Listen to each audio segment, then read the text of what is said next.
Foundation is an independent, lay-led foundation whose mission is to build the leadership and financial capability of Episcopal congregations, dioceses, and other institutions in the Episcopal Church. If you haven't already, I'd encourage you to check out our website at www.episcopalfoundation.org and our publication at www.ecfvp.org. We provide a variety of services. We help congregations do successful capital campaigns, start planned giving programs, and more. But one of the most important things that we do, is what we're doing tonight. We offer on-site and online workshops about the leadership and financial challenges facing the Episcopal Church today. So all that said, I'd like to again welcome you to tonight's web conference.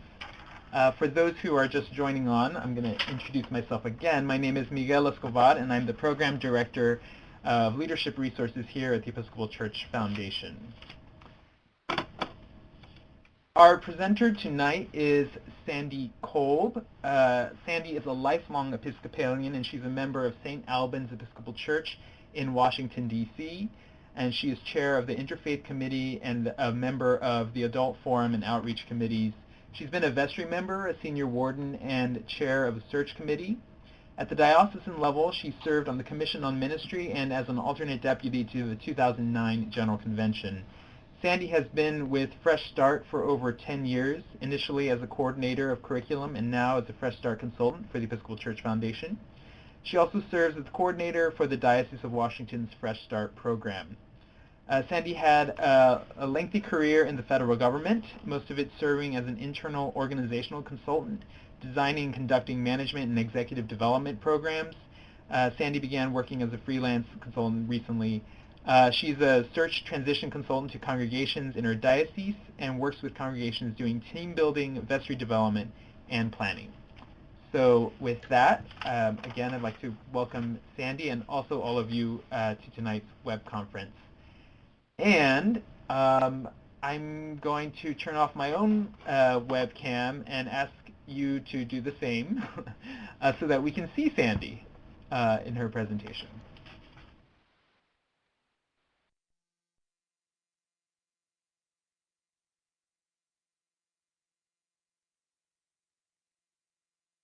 So, good evening. It's nice to be with all of you again for the second part of our webinar and leading through a clergy transition.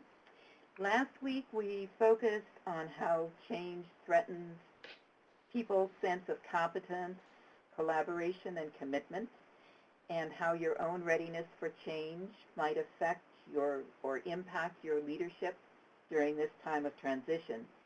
This week we'll look at the difference between change and transition and how your congregation's history might affect its response to a change in clergy leadership, and some steps that you can take to help your congregation through this time. And as with last week, Moses will be our guide.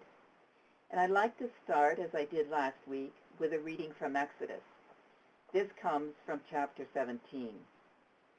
Excuse me. From the wilderness of Sin, the whole congregation of the Israelites journeyed by stages, as the Lord commanded. They camped at Rephidim, but there was no water for the people to drink. The people quarreled with Moses and said, "Give us water to drink." Moses said to them, "Why do you quarrel with me? Why do you test the Lord?" But the people thirsted for water, and the people complained against Moses and said, "Why did you bring us out of Egypt to kill us and our children and livestock with thirst?" So Moses cried out to the Lord, "What shall I do with these people? They are almost ready to stone me." The Lord said to Moses, "Go on ahead of the people and take some of the elders of Israel with you. Take in your hand the staff with which you struck the Nile, and go. I will be standing there in front of you on the rock of Horeb. Strike the rock, and water will come out of it so that the people may drink." Moses did so in the sight of the elders of Israel. He called the place Massah and Meribah, because the Israelites quarreled and tested the Lord, saying, "Is the Lord among us or not?"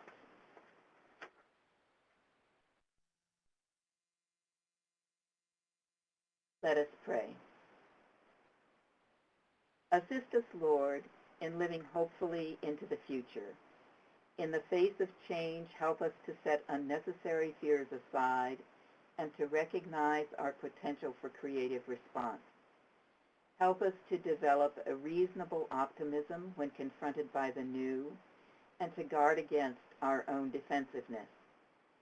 Be with us as we remember and celebrate former times and keep us from an unreasonable yearning for them, which takes us from the work that you have set before us in our time. All this we ask in the name of your child, our Savior, Jesus Christ. Amen.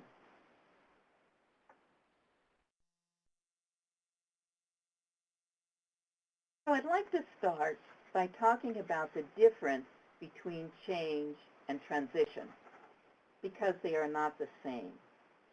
Change is more the outward and visible event that happens, and transition is a process, the emotional, psychological, mental, and spiritual responses to that change.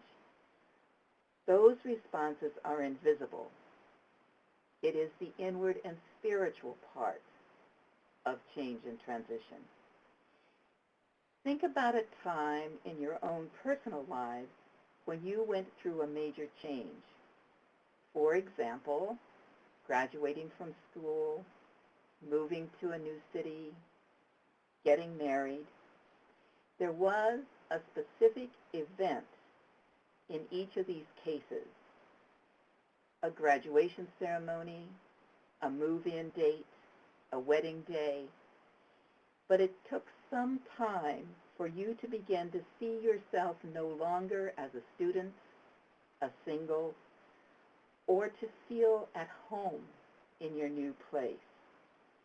So change is an event. It has a date. It has a time certain. And transition is a process that unfolds over time. Not only that, people go through a transition at their own rate of speed. William Bridges, some of you may be familiar with his work, and he's on the bibliography that we handed out last week and that you'll have a chance to download again tonight. He's an organizational consultant who popularized the concept of change and transition being different things. And he notes that transitions have three phases. The first he describes as an ending, a letting go. If you take our example of moving to a new city, it's hard to feel at home in your new place until you have severed connections with the old one.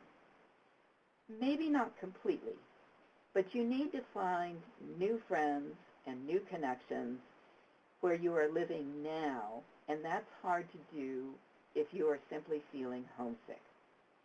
The Israelites needed to let go of their identity as slaves before they could be open to the possibilities of a new way of governing themselves and a new covenant with their God. The wilderness time, or as Bridges calls it, the neutral zone, is that time of wandering, like the Israelites in the desert, of getting to know the new place. And at some point, you begin to feel comfortable, and then you truly enter a new life, and that is the beginning. The phases are not strictly linear. They can overlap. Something can happen to catapult you into one phase or another. And for congregations in the middle of a search for a new rector, there are multiple transitions. There's the transition from the rector to an interim, if you have one, or to a series of supply clergy, from the interim to a new rector. At each point in the process, there is a need to let go, an uncertain time about when life is not quite the same as it has been, before any new routines take hold and you can start with a beginning. How long does the transition period last? The research seems to indicate that congregations go into transition at the time the current rector announces that he or she is leaving. So it's not when they've actually left, it's when that announcement is made. And the transition continues for 18 to 24 months after the new rector arrives. So remember that when the new rector comes, you won't suddenly be at beginning. You will still be in the wilderness. There will still be some people who are trying to let go of the past, and it will take a time of transition with that new person in place before you really reach that new beginning. That new rector needs to become part of the fabric of the community, and you may need to be raising up new leadership to take over from you as well. How easily people go through a transition is influenced by a number of things. Transitions are easier if you have a sense of having some control or at least influence over how the process unfolds. That is why search committees and vestries can get way ahead of their congregations in terms of where they are in their transition, because they have some influence over the process. They are the ones that have been reviewing candidates' files, talking to candidates, and then the vestry eventually making the call. So they can be way out in front as leadership, and they need to think about that when they're figuring out how to bring people along.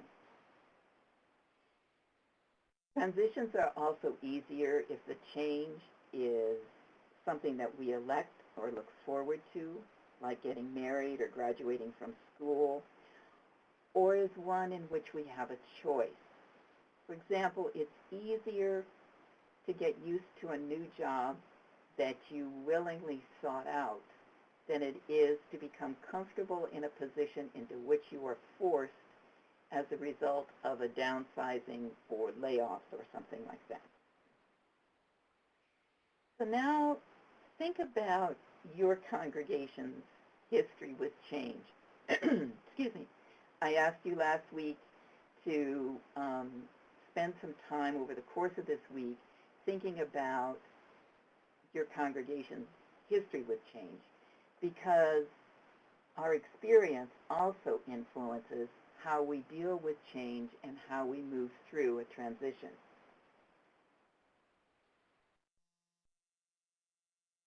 So what did you say about how your congregation has handled change in the past, particularly a change in clergy leadership? When was the last time your congregation called a new rector? Are there people in your congregation who have known only the current rector in that position? What about special circumstances? Are any of you dealing with a sudden departure of a clergy person, one that was unanticipated? What about the end of a long-term rectorate?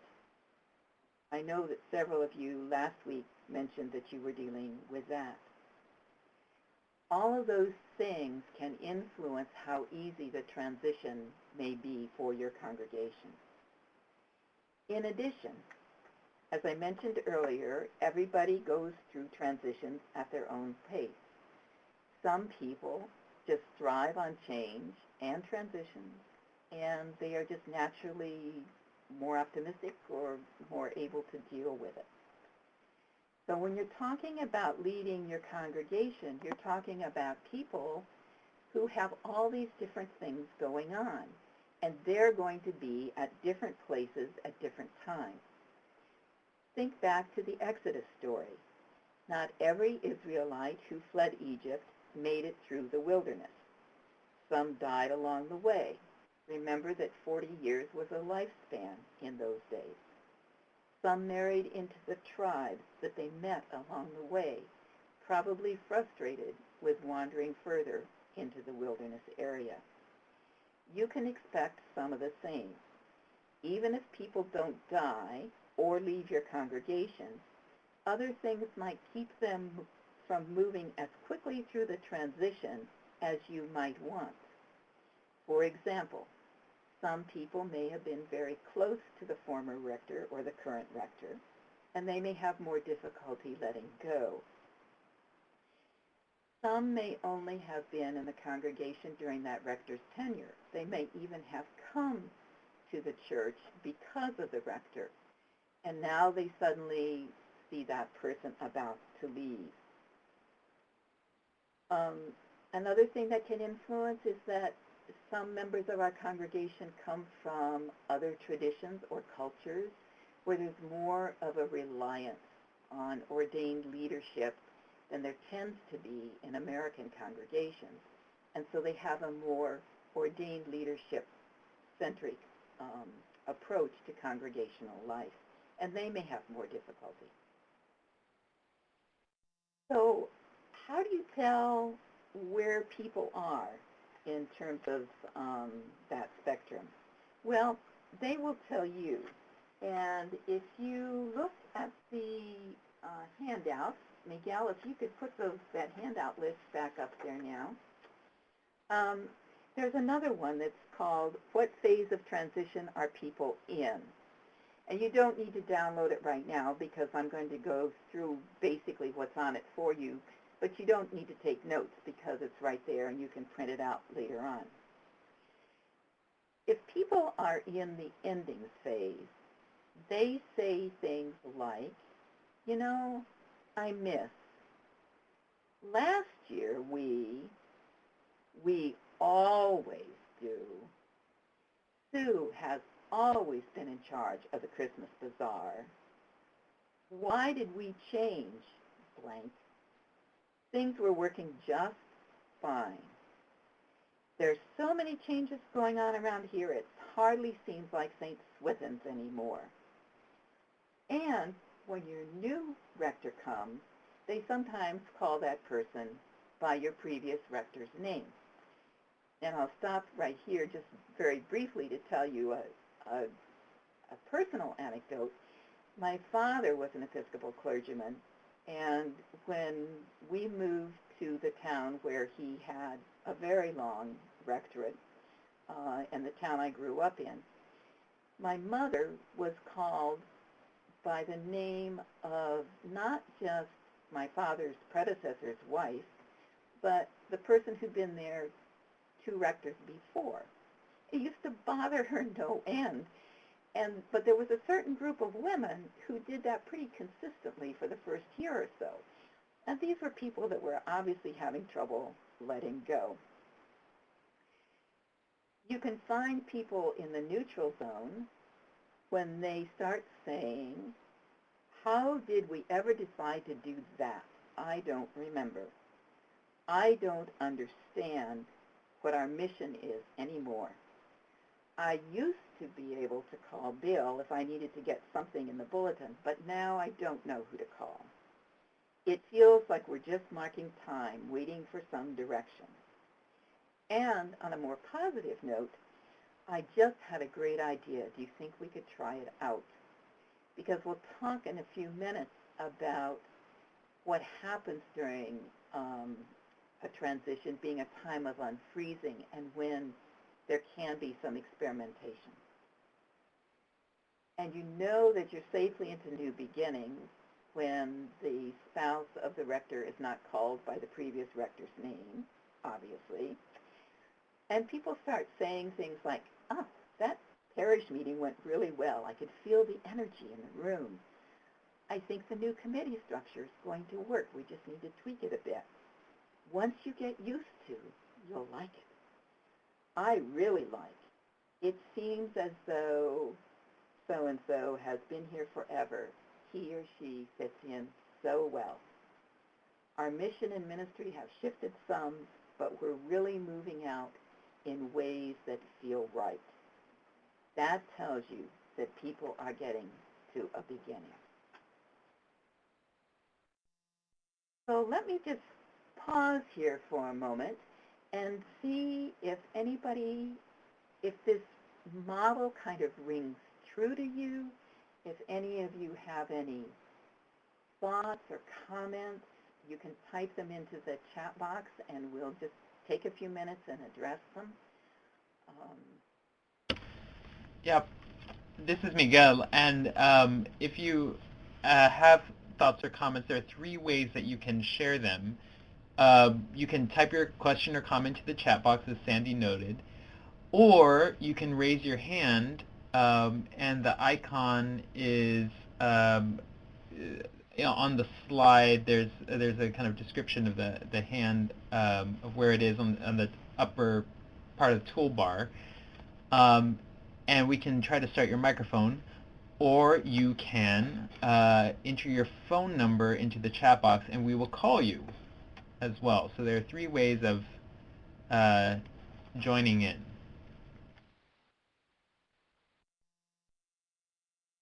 So the first question we have was from Judy Stark, and Judy, you should feel free to weigh in with anything that you have found particularly helpful too. Unique things to be aware of when the retiring rector has been there for a long time.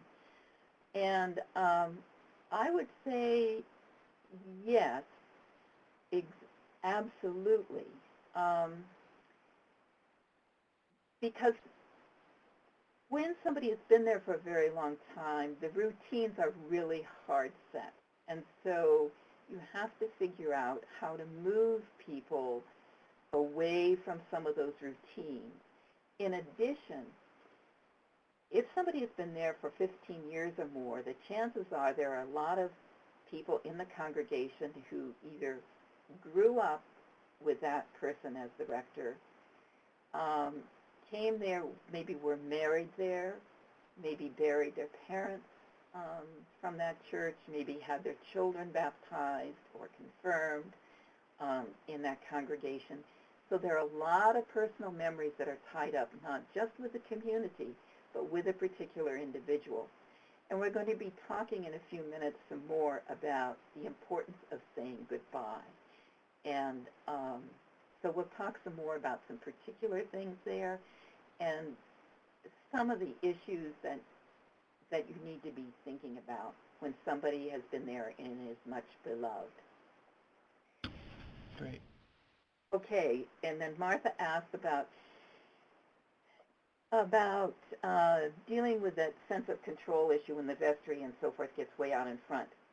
I think what happens with vestries and search committees is that they become so excited about the process and about finally issuing a call to a new rector that they forget that the congregation or individuals within the congregation may simply still be having trouble letting go of the past and be not willing just yet to transfer loyalty, if you will, to new leadership. And they just need to be cognizant of that and provide lots of opportunities for welcoming, for getting to know somebody, for not getting caught in a triangle where people complain. And they also need to be very clear as the process unfolds that while they have to protect the confidentiality of the candidates, that the process itself needs to be pretty transparent, and they need to spend a lot of time, and we'll mention this in a few minutes, spend a lot of time communicating with the congregation about what's happening and what's going on. The other thing that can happen is that people transfer loyalty to an interim, and so you need to be able to help them back away and be able to say farewell to an interim and to recognize the ministry that took place during that interim period before the new person comes in. And it's helpful often to have supply clergy in for a couple of weeks between the interims leaving and the new person coming, just so you're not too far out in front. Okay. Let me, I don't see any hands up, so let me go on here to this very important piece, helping people let go. This is where you start, with the endings. Moses had a pretty definitive way of helping people let go, and we need to kind of create our own Red Sea events. Providing opportunities for people to say farewell to a departing rector is key to helping people let go of the past. That's what makes transitions so difficult when a rector dies in office or there's a dissolution of pastoral relations. There's no opportunity to say goodbye. And those special situations require very careful and considered process for letting go. Most of the time, however, it's simply a matter of seeing someone off to a well-deserved retirement or a new ministry. There are resources on the Vital Practices website that you may find helpful, and we'll be talking a little bit about these in a minute. But basically, you want to tailor what you do to the culture of your congregation. You are dealing at this point with change, and you're also dealing with people's response to it in the transition piece. It's hard to let go if there are a bunch of administrative tasks and management issues within the congregation that nobody knows about or nobody knows how to handle. So one of the things that you need to do is to gain a lot of insight into the workings of your congregation before the rector leaves. There's a checklist on the Vital Practices website, a couple of them actually, that can help guide your discussion with an exiting rector. And that website Miguel gave you at the beginning, and we'll give it to you again at the end. And all of the resources for this are under the Tools section and under Clergy Transitions. And you'll look for Fresh Start in the search process to find them. You'll want to know about financial and contractual obligations, building use restrictions. If they're staff, they have position descriptions. What are their hours? What's the contract, the letter of agreement with them? Where are the financial documents? Passwords, keys, all of that sort of stuff. But you also then need to deal with the emotional part and make sure that the rector has an opportunity to say goodbye, not just to the congregation as a whole, but to visit shut-ins and to be able to tell people who's going to come and see them once he or she is gone. If the congregation is involved, if the rector is involved with any ecumenical or civic organizations, needs an opportunity to close down those connections as well. And you need to figure out whether the congregation continues with those connections or whether that's just a personal mission and ministry on the part of your rector. You might plan some special farewells for people who are in leadership positions or for groups like, say, the choir and so on. And there may be others that you can think of. And then finally, the thing that's really important is to be clear about the restrictions that are placed on the ongoing relationships between the departing rector and members of your congregation. Your diocesan transition minister or your bishop will be able to help you in this regard, but in general, the break needs to be a clean one, at least initially. I cannot emphasize too much how important it is to help people let go. And that clean break with the former rector is really, really important. Just as the Israelites had to let go of their image as enslaved people to be open to a new covenant, so members of the congregation must get to a place where they can realistically view the period that is ending and identify their longing for the future. This is particularly true, and this gets to Judy's point. This is particularly true when the person who is leaving is a long-term or beloved figure. No person, not even your beloved rector, is perfect. And people need to be able to get to a point where they can celebrate everything that has been wonderful about the ministry, and also to talk about what may not have been done as well. They need to be able to look at the neighborhood around them and dream of new missions and ways of being. That is almost impossible to do if they are clinging to the past. And I can give you just a very brief example. Years ago, not in my current parish, on another congregation, when I was the chair of a search committee, the long-term rector left. Not only had he been there more than 25 years, but he had led the congregation through the change in the new prayer book of 1979, and he had also led that congregation after the church building had been destroyed by arsonists. And he was a wonderful preacher, very charismatic in that kind of way, in a good kind of way. And yet, when he left, we were aware that he had not been a good administrator. And we told candidates that we talked to about coming to that congregation that we had an analysis that said we had 5 years before we'd have to shut our doors because our financial situation was so dire. And we had to get to a point where we could say that and not have it be anything that we held against the previous rector, because that wasn't the intent at all. And so the person that was called to follow him, the original rector also was very intellectual and not very warm and fuzzy. And the person that was called to follow him was very pastoral, was also a good preacher, but not as good, I would say.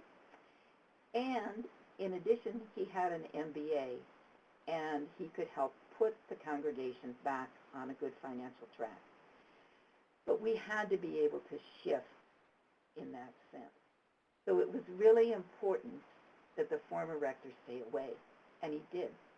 And he did not come back when we celebrated our 100th. He did finally, eventually come back when the new person was fully settled. And he had also moved out of town, so it wasn't so much of an issue.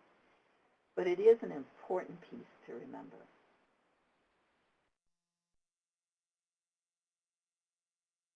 Next, you have to manage the change itself. You got to have a plan. You can drive yourself and everybody else crazy if you aren't clear where you are going and you don't have a map to get there. Be very clear about what your diocese requires of a search process and be able to articulate that process and the reasons behind it to your congregation. Plan out all the steps, from saying goodbye to your current rector to welcoming his or her replacement, and share the timetable with your congregation. This will alleviate much of the anxiety of the transition time. Going back to our example of moving to a new city, think how awful it would be if the moving van showed up before the packing boxes. It helps to have a plan. And back to our friend Moses, he may not have had a map, but he did have a GPS and the pillars of cloud and fire that led the Israelites through the wilderness. Imagine how comforting those beacons must have been to the people in the desert. If people know there's a plan and they understand at what points their input will be solicited, they will have a greater sense of control um, and influence over the situation.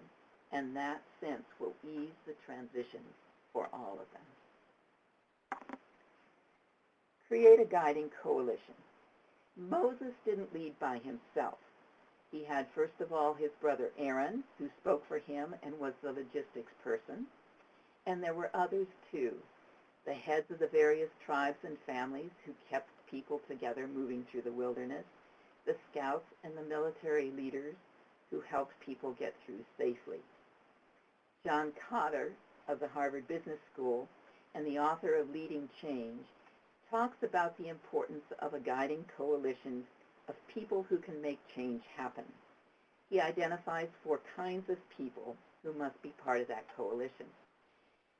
People with authority of office or position, vestry, wardens, committee chairs. The expertise and knowledge needed to implement the strategy, your search committee, or perhaps a transition team. A reputation as someone who can be trusted and taken seriously, and proven leadership abilities. Put together a group, vestry, search committee, transition team, who share your vision of moving the congregation forward during this time. Make sure that the group is representative of the congregation at large, and spend time team building, because at the end of the process, you want them to be in consensus agreement about the new call and able to help bring other people along and help other people transfer their loyalty to new leadership. When looking for candidates for any of these positions, make sure they already have a reputation as somebody who can be trusted and that they are already known for their leadership ability. Call as well on outside help as you need it. Your transition minister, search consultants, interim, whoever you need to help you manage what for you may be an entirely new process.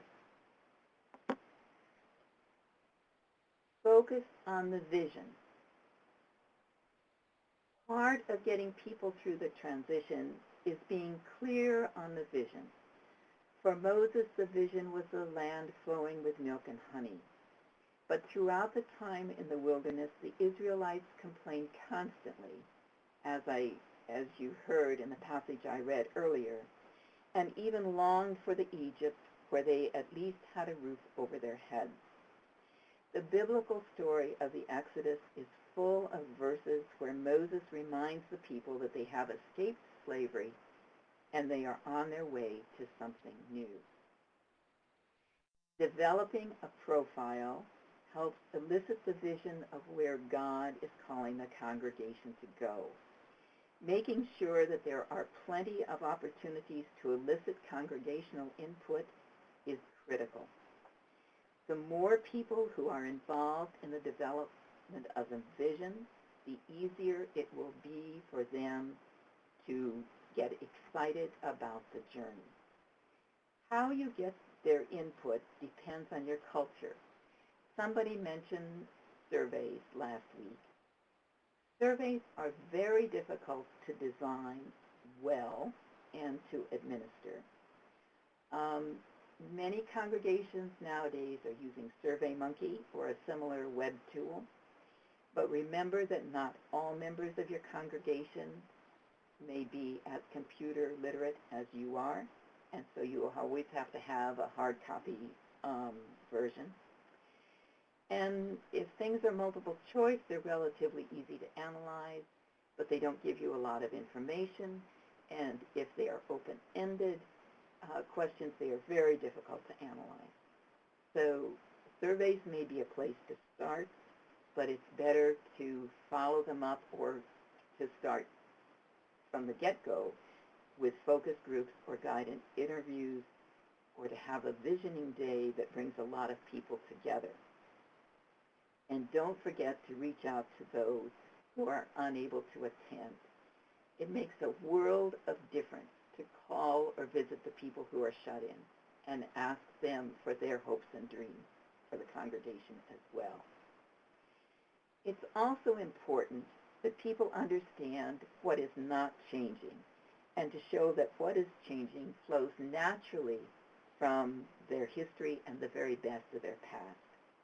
Remember that the Israelites carried with them the Ark of the Tabernacle, the gold they needed to survive, and the bones of Joseph to rebury in the Promised Land as visible symbols of their history.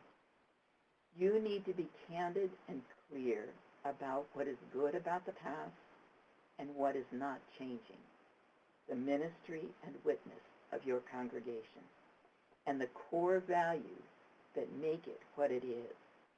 A history sharing exercise, there is one on the Vital Practices website, and Miguel has given you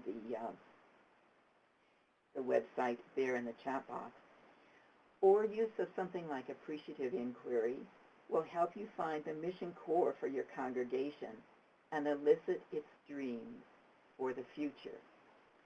There are two resources that I forgot to put on your bibliography, but I want to mention them now. They are both from the Alban Institute. One is by Mark Branson, and it's called Memories, Hopes, and Conversations, Appreciative Inquiry and Congregational Change.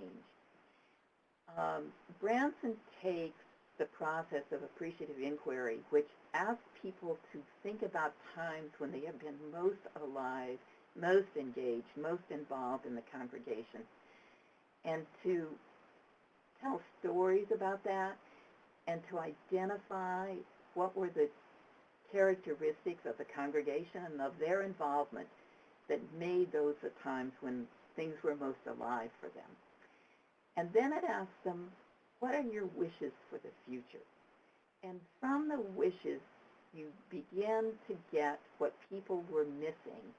Like in the story I told of my former congregation, what we were missing was a sense of pastoral care, and that was the thing we looked for. So you'll begin to get a sense for what people are missing, as well as what they want to make sure they don't ever lose. The other resource from Alban is called Holy Conversations, and it's by Gil Rendell and Alice Mann. Its focus is on strategic planning as a spiritual practice, but it has lots of helpful hints about ways to get information from your congregation, doing history sharing, doing a map of where people are living, things that will help you sort of acclimate your new rector to your congregation, as well as help you develop your profile. So I just want to recommend those two at this point.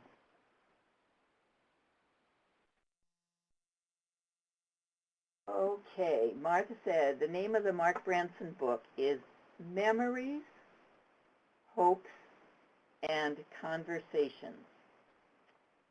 And the subtitle is Appreciative Inquiry and Congregational Change. Memories, Hopes, and Conversations.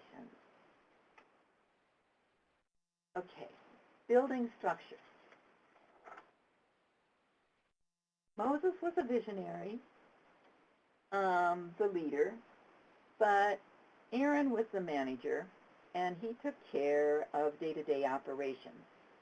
Both Aaron and Moses were needed.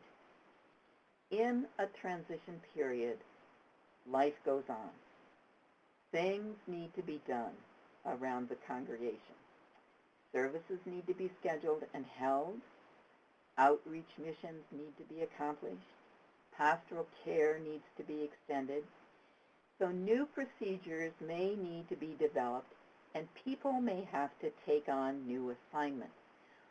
For example, it's often during a transition time that if a congregation does not have a pastoral care team, a lay pastoral care team, that one is developed because they want somebody familiar who can deal with shut-ins and other people, and particularly if you're not having an interim and if you're using supply priests, you need to provide some sort of continuity to people through the transition. So you need to make those structures. You may remember that in another part of Exodus, Moses' father-in-law, Jethro, finds him in the wilderness. And he sees Moses spending all of his time listening to complaints and settling disputes with the people. And Jethro says, this isn't working. You're going to burn yourself out. And so Jethro says, identify some people, some men, he says, but people from each of the tribes who are respected, and basically delegate some of this stuff to them. And Moses did that, and it becomes, the setting up of judges becomes a permanent way for them to operate. And that's the kind of thing that you need to be thinking about, is what can you delegate? Who else can take on some of the responsibilities for just keeping the congregation running during these times? You can set up structures that are either temporary or permanent, but you need to make clear with people which they are going to be. And if you can provide and make sure that the day-to-day operations get handled, it gives people a sense of security and cohesion and purpose during the wilderness time.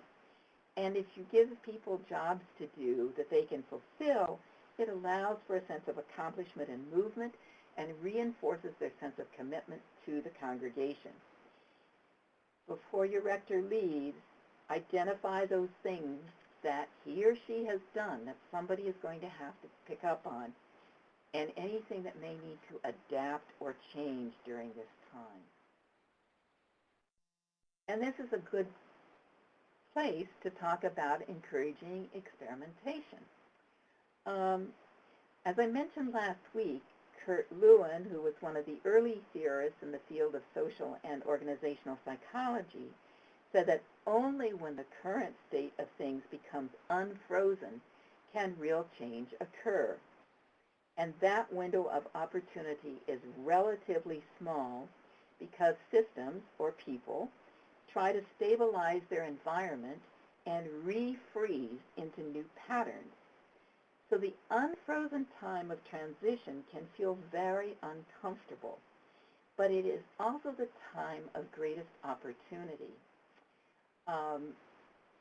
It's been pointed out, for example, that the Mayflower Compact, which was the governing document for the Puritans when they came to the New World, was written not in England before they left, or in Holland before they set sail, or when they reached the shores of the New World, but was written during the voyage, was written during the transition time, because that's when they could start thinking about how were they going to behave together. Without the wilderness, the Israelites could not have forged the new covenant. They would still have been stuck in slavery. So while you are emphasizing the continuity of value and mission, this is also the time to experiment with new liturgies, new mission projects, new relationships, just to see what fits with the congregation's vision of the future. A friend of mine who is an interim once told a congregation, she said, we can try all kinds of things, new ways of doing the Christmas Eve service and whatever. And she said, because we're just dating and we're not ever going to be a couple. And so we can try all of these things and see if some of them are fun and we want to, you want to keep doing them. And if we don't like them, we can stop. That's all we need to do. So anyway, that encouraging experimentation during this time will help. Communicate. Moses wandered through the campgrounds at night, stopping by the fires and talking to people. You need to put on your sandals and do the very same.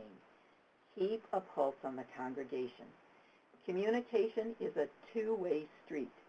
On one hand, you cannot communicate often enough during times of change, and you need to communicate in a variety of ways, keeping the vision always before people and being transparent about plans and how they are unfolding. If you don't know when something is going to happen or if there's a delay, tell people when you think you might know it will happen or when it will come to fruition. But most importantly, listen. That's the most important component of communication. Find ways for people to share their hopes, their dreams, their fears, and respond accordingly. We talked a little bit last week about ways to do this. Town hall meetings, perhaps held every fifth Sunday or held when there is a major milestone achieved in the search process. Suggestion boxes, announcements during services, updates in parish newsletters or Sunday bulletins, stopping by committee meetings or choir rehearsals just to check in to see how things are going is also effective.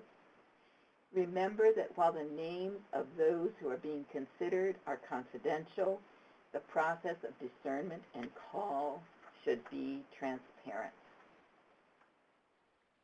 And know when to pitch tent. Listening by the campfires will tell you how high the anxiety level is and whether you need to slow down the pace of experimentation or be clearer about the vision. In addition, make sure that any changes that are made are in line with and necessary for the accomplishment of mission and vision.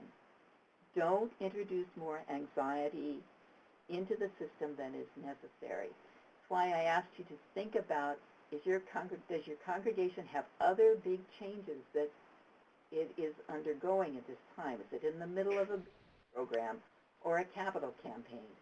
All of those things will add anxiety into the system and may mean that you don't do quite as much experimentation during this time.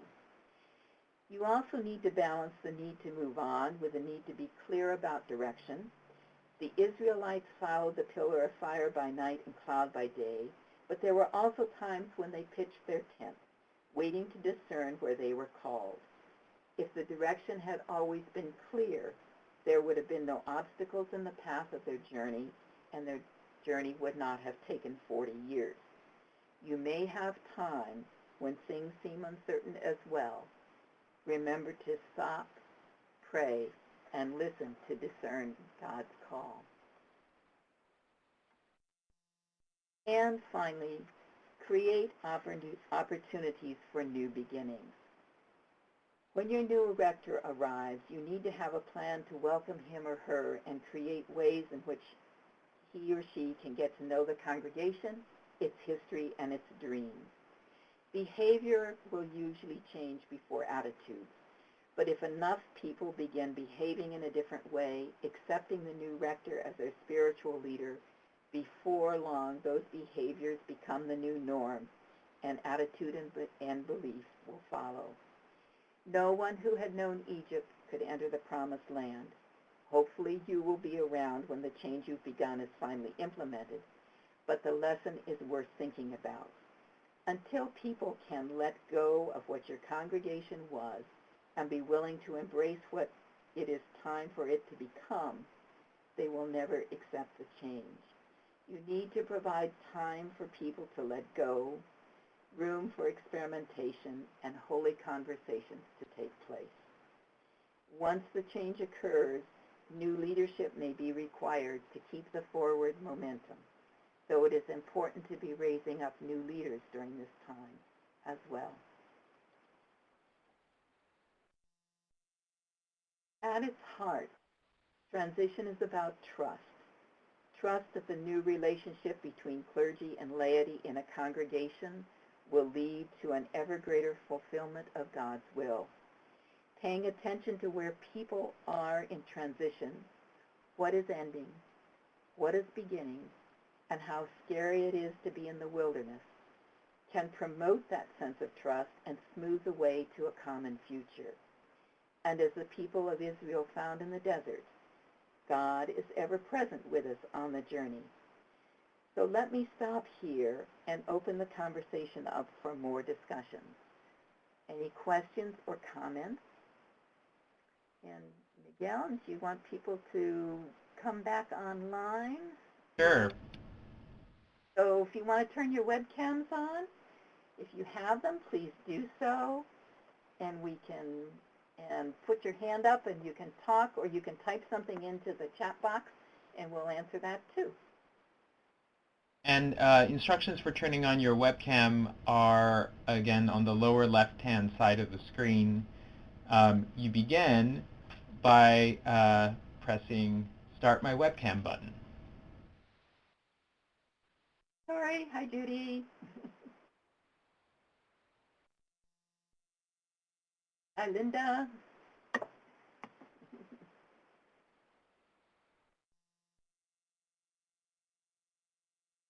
Hey.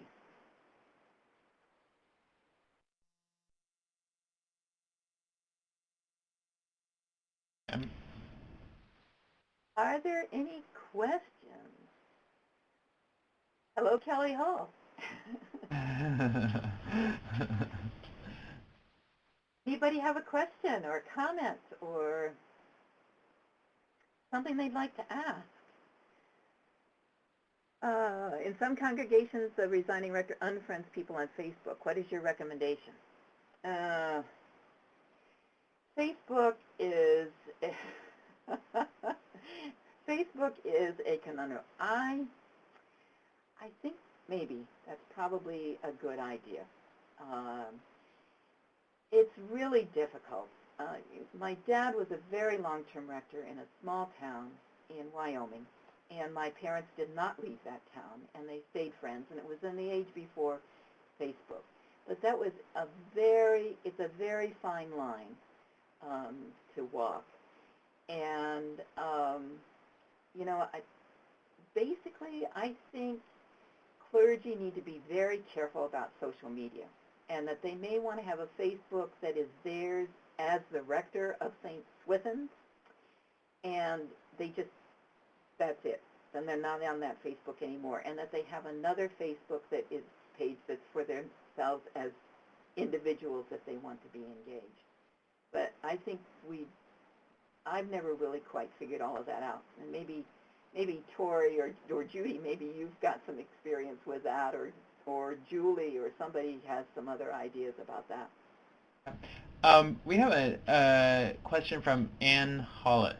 And okay. So,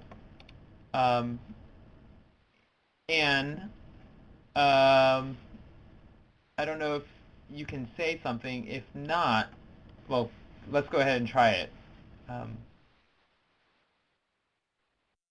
Hey, we're not hearing you. But if you feel comfortable with this, and you enter your phone number into the chat box, we can call you on your phone and connect you in. Then you can add your question.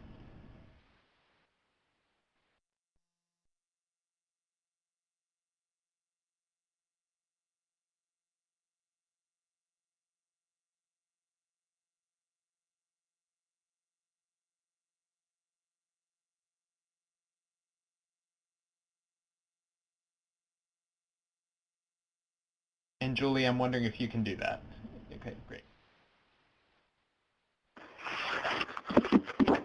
She's typing in her question. That's true. There was actually I can't remember, but I think there was a conversation on Facebook or on a blog about just that question of whether or not rectors need to unfriend their parishioners when they leave a congregation. And it was definitely a heated conversation. So I think there's a lot of opinions on both sides. I think you're right. Okay. Will we be able to get her it says I couldn't keep up with Sandy, but will we be able to get her comments somehow?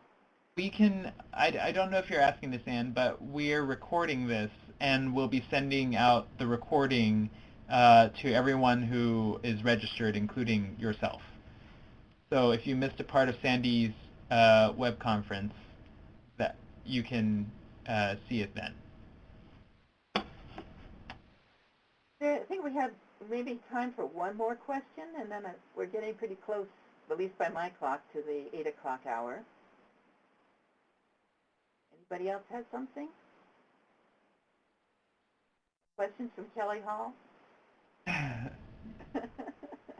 Yeah, I'm wondering if the people at Kelly Hall have a question about the transition. If you could type it into the comment box, or Linda, you mentioned you're in Virginia. Yes, can you hear me? Yes. Yes. Mm-hmm. This has been very helpful. We, in our transition, have been very open with our congregation, and it makes me realize that perhaps we're on the right track.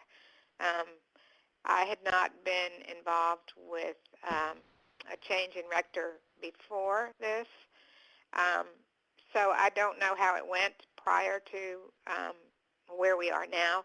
But we've had open forums. We've had all kinds of communication going out to the congregation. And it's been really kind of, hopefully we're doing the right thing, but this has reinforced what we're doing. So that's good. Maybe we're on the right track. And we're doing time sensitive. So it's been quite an interesting process so far. Yeah. Well, it sounds like you're on the right track. I mean, whatever works in your culture for getting people to talk and share and being able to respond is just great. Okay, we are in a small town about to lose a 27-year rector, the only Episcopal church. Well, this sounds familiar. This sounds like my family story. My dad was at his pulpit for 39 years, and we were the only Episcopal church in town. And we probably weren't quite as isolated as Los Alamos, but the closest town with another Episcopal church was about 35 or 40 miles away. And the roads are icy in the winter.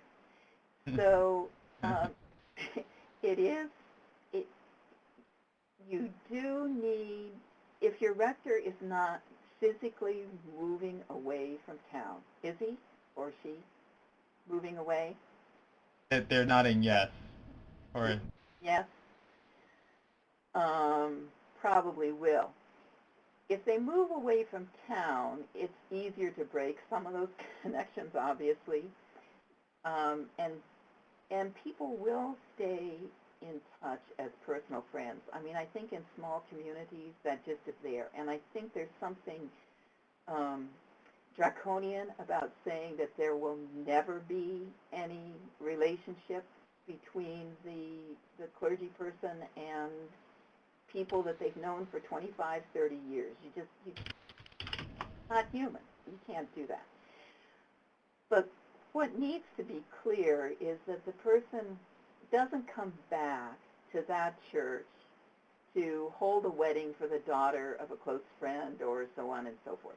You know, if the daughter wants to hire, go to a resort area, have a destination wedding, and have the person come and do the wedding ceremony, you can't, that's fine.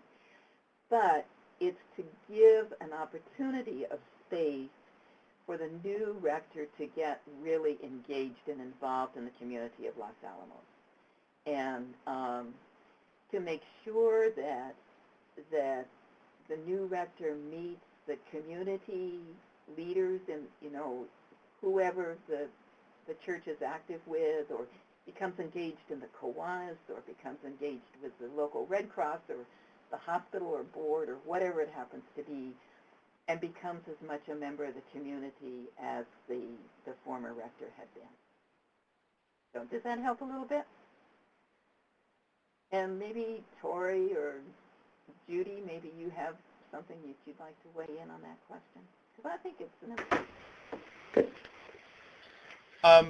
I found the link to the blog post. Pastor Keith Anderson, who's a Lutheran pastor, who raised the issue of should pastors remain Facebook friends with former parishioners. And I vaguely remember reading this, a few months back. So I didn't actually read it while Sandy was speaking, but you'll see that there are a lot of comments, and there's a heat, some good heat in the comments too. So I hope you enjoy that. Let me just add, too, back to the people in Kelly Hall. If your rector chooses not to move away, then making an arrangement for them to be gone for a period of time and not to be engaged is helpful. My dad took the church in Sun Valley, Idaho, over the course of the summer. And so, he was out of the diocese, out of the state, and, just gave some settle down time. So you can, sometimes your bishop can, or your transition minister can help you find something like that they could do as well. So just another thought. Okay. I think we're past time. I have a closing prayer. Should I go ahead and do that, or do you have some? I have one thing which could be done before or after, which is, but I'll do it now, which is if you could, we're going to be sending this as a follow-up email, but we'd love to hear your feedback about this web conference as well. There's a link to the feedback survey, so after our closing prayer, if you could click that link and then just let us know, what your thoughts were on the web conference. We try to improve our web conferences every single time we do them. Feedback is just absolutely important for us. So. I agree, absolutely. Great. Okay, so then let us end now with prayer. Let us pray. Ever-present God, you call us on a journey. No, we are not where we started. We have not reached our destination. We are not sure where we are.